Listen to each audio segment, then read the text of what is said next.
welcome. We're going to try this out. Hopefully it works. Different camera.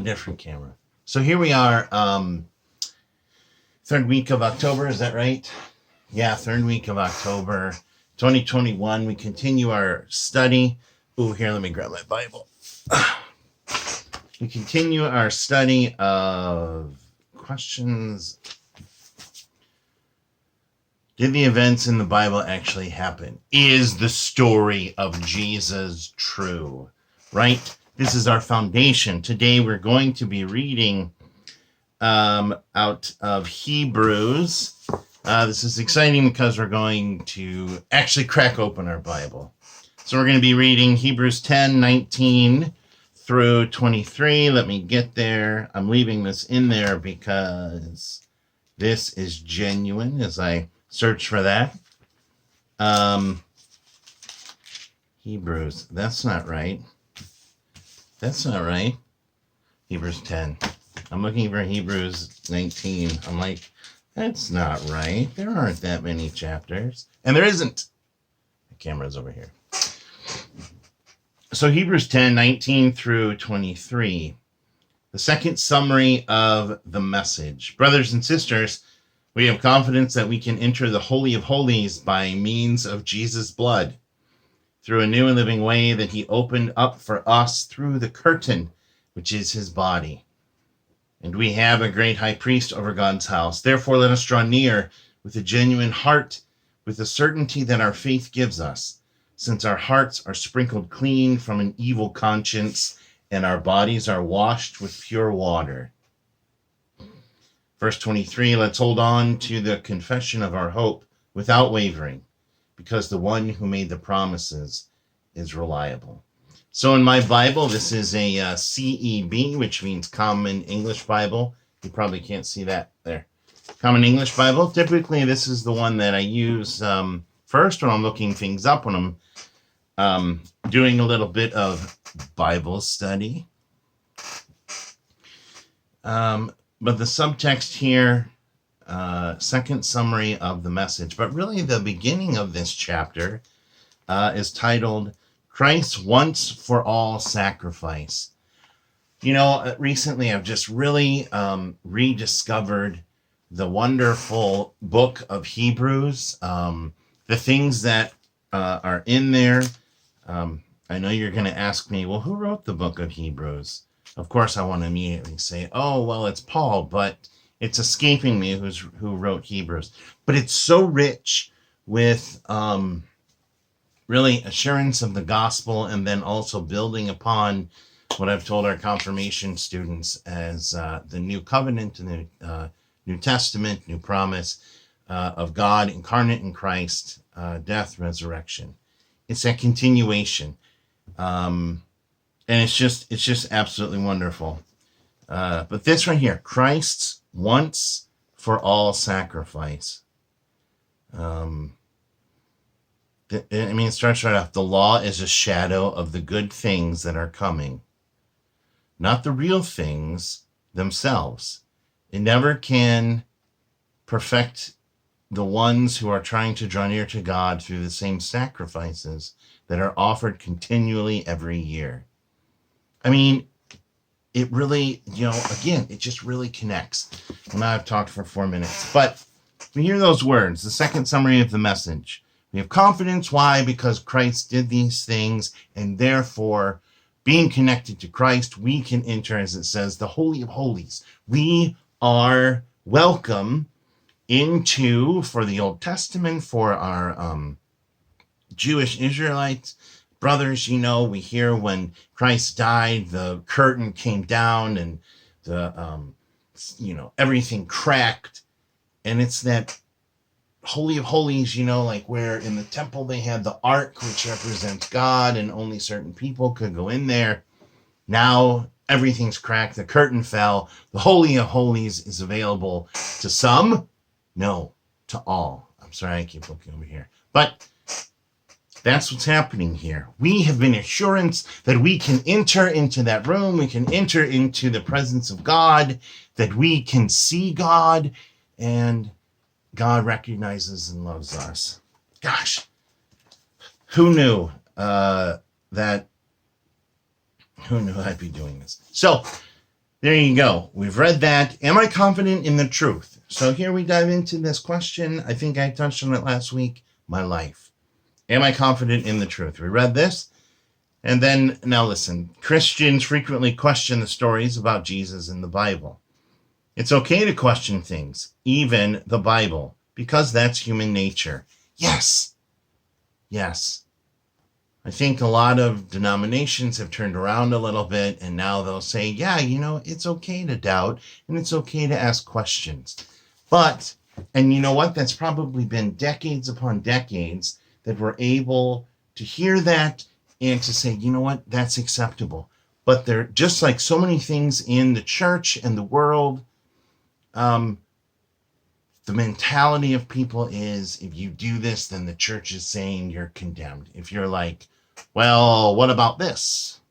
Or what about this? This doesn't make sense in the Bible. This doesn't make sense in your faith as a Christian or what have you. And it's like, no, that's fine. That's what faith is. That's how faith grows. I preach about that. And why do I preach about that? Because we need to hear it. But also, we need to hear it as pastors, as those leading. It's okay to question these things. There are some denominations that will butt heads over that. Anyway, so many tangents today. Yes, it's okay because to question things, I mean, that's human nature.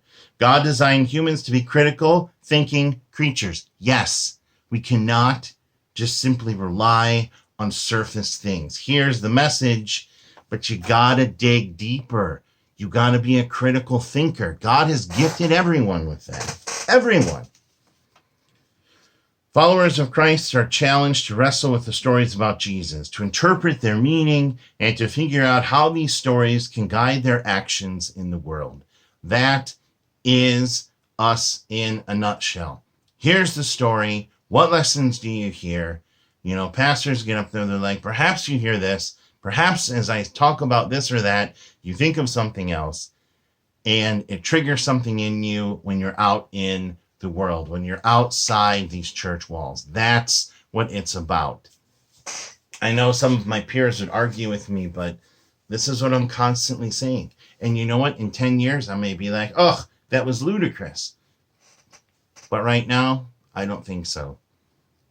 This, coming into the church, being here on Sundays or whenever the worship is, our time for worship, this is the celebration. It's like, this is what I believe. Let's come together. Let's talk about the word. Let's hear the word, of course, capital W. Let's hear it. Let's celebrate it. Let's think about it, critical thinking, and go out and be it, okay, and do it, okay? This is, as I say, this is the party. This is the celebration. Those that, I don't want to go there, you're going to give me Jesus. No, we're celebrating Jesus. Jesus is here. This is the party. What do you do at a party? You eat. Communion, right? What else do you do? Hey, you know what? You feel dirty? Come on in here. We'll help wash you clean. And these are gifts. These are gifts. This is the celebration. Is the sermon good? Great. If it's a sermon bad, well, okay. That's not what it's about. What it's about is coming in here and realizing we're all one. That we can look past things that just really drive a wedge between us. Otherwise, but here we can say, you know what? We do have one thing in common. And can we put that first? So that's one piece of it. Tangents. So here, a little bit of a repeat. Followers of Christ are challenged to wrestle with the stories about Jesus, to interpret their meanings, and to figure out how these stories can guide their actions in the world. When Christian people consider the ways in which historical truth applies to the stories of Jesus, they must first trust that Jesus existed. First and foremost, Christians should have faith in the assurance of God, trusting that Jesus actually walked on earth, died, and rose. Yes, see, for a while now we've been talking about this historical Jesus, Did these things actually happen? Did he walk on water? I'm going to say, yeah, I believe he did that because he's the Son of God. Did that actually happen? Is that actual truth? Is that something someone wrote down? If they had their cell phone, could they have clicked a picture of it? Maybe. But if not, how does that affect our faith? Does it matter? Does it matter if, I say this to our confirmation students. I only do that because we're doing confirmation right now. God created the world in 6 days. The seventh day, God rested. Okay. Are those 24-hour days? Who knows?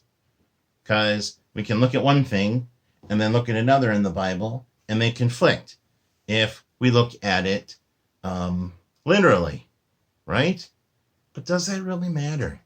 Does that matter to our faith? Does that matter to our salvation if God created the stars and the moon and all this and the land and earth in one day that's 24 hours? It doesn't matter. What matters is this was created, that God breathed life into nothingness, right? Okay. Tangents. Yes, we must believe Jesus actually walked earth, died, and rose. There's no absolute proof, historical or otherwise, for faith. Instead, Christians practice faith and confidence in the promise that Jesus offered. This kind of blind faith is revolutionary in modern thought. Christians don't believe because of rational logic. Faith is not a hypothesis to be proven. It is radical trust. Faith is trust. Contrary, and this is where we might say, oh, well, church and science, they can't mesh. They can mesh, okay? Because again, does it, is it something to be proven or not? Well, why waste time on that? Why waste time on that? Instead, focus on the one. I hope that made sense. As followers live and act in the world, it is critical that they first acknowledge their own belief that Jesus existed and died because of God's love for humanity. The faithful must hold fast to the confession of their hope, trusting fully in the promise of Jesus. So, a lot of jumping around there. I encourage you, hopefully if I remember, I'll put up what we read there, Hebrews 10, 19 through 23. If you have a Bible, great. If you don't, find one. Or maybe I'll put it, well, it's kind of long. Maybe I'll put it in the description or at least a link to it. But here, something to think about. Some things to talk over. How do you have faith in a promise? Someone promises you something. How do you have faith in that promise? How do you trust in that promise? And then working in here with Christ, with God, remembering God doesn't break promises. God has never broken a promise. The ones that break promises are us. God's like, here's this. Here's this gift for you. Here's this. And I promise you this. And we're like, yeah, okay, great. Throughout the whole history of things you read in the Bible, where everyone's like, yeah, great, awesome. And then we break the promise. So, how do you have faith in a promise? How do you have trust? If Jesus claims to be real and claims to be God, then isn't it our responsibility to verify this claim? How can we blindly trust? Why should we blindly trust? Yeah, these are big questions. It has been suggested, question 3, it has been suggested that trust is created by the other. What does this mean to you? How has God proven to be trustworthy in your life? How has God proven to be untrustworthy? I think that's a really big question. Well, all three of these are just really big questions, but how do we work through when, well, I guess it comes down to the question of free will versus God's will and predestination. Am I a pastor because God had made me a pastor? Or did I feel this calling from God, therefore I answered the call and am now a minister? I made that choice versus, well, I'm making these choices because God already made the choices. I just can't believe that, because but if others disagree, that's fine. I have friends that are they're all about predestination and things are set in stone and that's the way it is. It's like, okay, I can't believe that. I hold on to free will that we make these choices, because the God that I've experienced and is just, it's not one that's like, oh, hey, I'm playing a chess game here and oh, I'm going to do this. I can't wrap my head around that. I can't believe that. So anyway, so there's that. But I think, people blame, tragic things happen and we get upset, and pardon me a minute. We get upset if we believe in God. This may be the point where it's like, I can't believe in God because, God took my mother, God took my wife, God took my girlfriend, boyfriend, spouse, significant other, what have you. And why would God do that? Why, those big questions. Why would God let bad things happen to good people? Why are there hurricanes? Why are there, all these things? But it's not about that. It's about God being with us through those things. It's about God being with us through those things. And,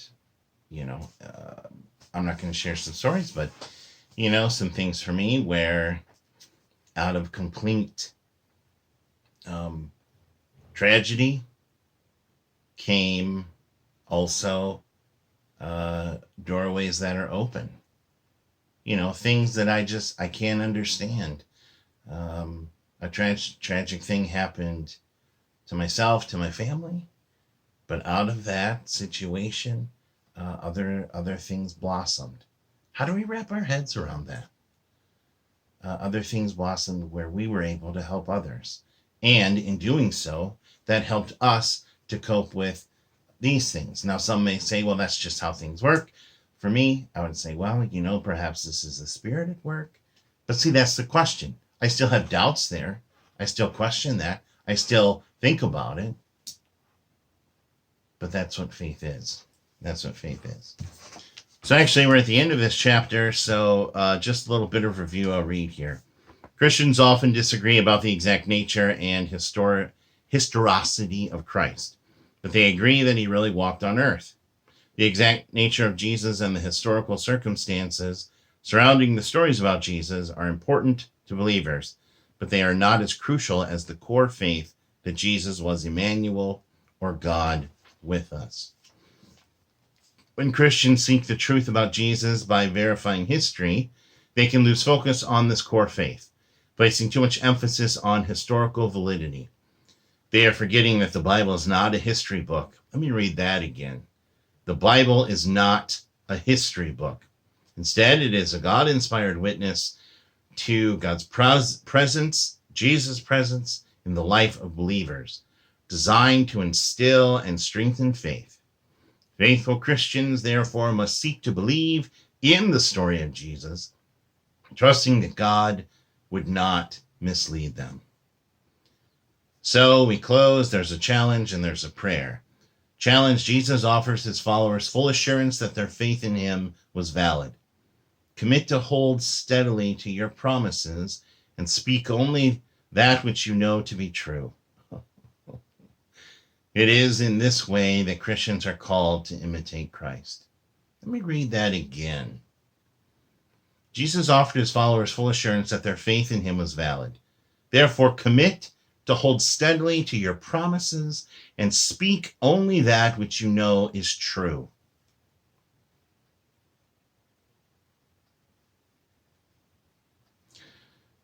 It is in this way that Christians are called to imitate Christ. Speak the truth. Holy God, we pray, grant me the strength, grant us the strength to see your truth despite our doubts about the biblical stories. Help us to see your word as an account of Jesus' presence in the world, telling of his many miracles and his ultimate sacrifice for all.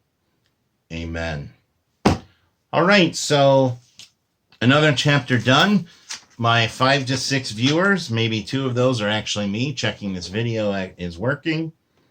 We enter into the next chapter next week. Oh my gosh. Does it really matter if Jesus rose from the dead? I find this fascinating, even if I wasn't sitting in this office. Because again, that helps our faith. It helps our faith either grow or narrow, what have you. So until next week, have a good day.